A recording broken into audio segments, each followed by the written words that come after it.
Hey y'all, happy Vlogmas day 17.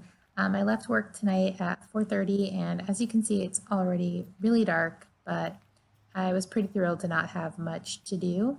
This is the little trail to the parking lot and I love walking through it just 'cause it makes me feel like I'm in nature. So I probably should have gone grocery shopping, but I did not feel like it, so I just came home and said, "Hey, what up to Violet? Isn't she like the cutest thing you ever saw? Don't worry about her slightly bald belly. If you've seen my budget report, you know we have a lot of money to figuring out what's going on with that." So I decided to make some rice, and while that was cooking, I read like a solid 6 pages of a physical paper book, which I haven't done in a while. This is like a really professional vlog shot right here. Um, yeah, it's not staged at all. So anyway, once the rice was cooked, I decided to make something with what I had on hand. So this recipe is pretty meager. It's basically loosely based on a recipe from Marion's kitchen.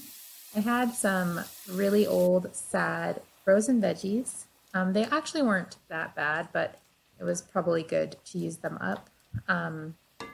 And I always try to have some kind of frozen veggie on hand, although I usually use fresh. And I also try to always have a bag of frozen shrimp on hand because they cook quickly. So here I just quickly marinated them with some soy sauce, ginger, crunched up Sichuan peppercorns, and yeah, threw them in. I think they marinated for like 10 minutes maybe. I decided to add some walnuts because I didn't have any other veggies, so I figured that that would add some nutrition. Those were the Szechuan peppercorns I used. And this is some Chinese cooking wine that I'm just adding for, I guess for flavor. It was in the Marion's kitchen recipe and I had it on hand, so I went ahead and used it. The recipe called for sugar, but I had this working girl's honey that my coworker's bees made, so I added that instead. I always like to have honey on hand as well. So these are all things that are always in my fridge or freezer and are pretty affordable. That was just a little more soy sauce. And it's actually liquid aminos by Bragg's that I get refilled at the co-op. But anyway, same thing as soy sauce.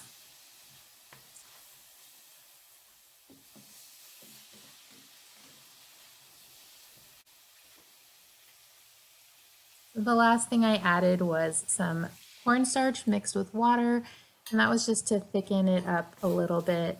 I definitely struggled with having the stove at the right temperature and trying to film at the same time, but despite that, it turned out pretty okay. I added some dry garlic and some hemp seeds. Again, just trying to pack in some nutrition. Anyway, there it is. Looks pretty good. I served it with white rice, and then I hung out with my kitties and watched Good Trouble.